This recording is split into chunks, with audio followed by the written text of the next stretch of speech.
بسم اللہ الرحمن الرحیم۔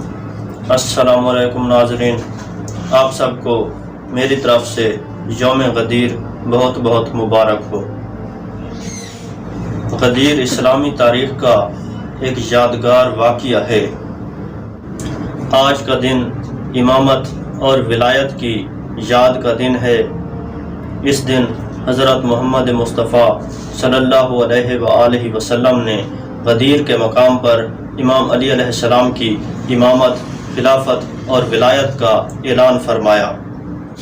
رسول خدا صلی اللہ علیہ وآلہ وسلم نے غدیر کے مقام پر فرمایا، جس کا میں مولا ہوں اس کا علی مولا ہے۔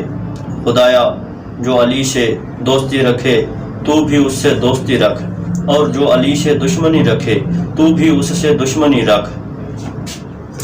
ناظرین، غدیر کا مقصد دنیا میں نظام امامت اور ولایت کی اہمیت کو واضح کرنا ہے۔ اگر لوگ امام علی علیہ السلام کی ولایت پر متفق ہو جاتے تو آج دنیا میں انصاف اور خوشحالی ہوتی۔ ایک بار پھر آپ سب کو میری طرف سے عید غدیر مبارک ہو۔ جس کا نبی مولا اس کا علی مولا۔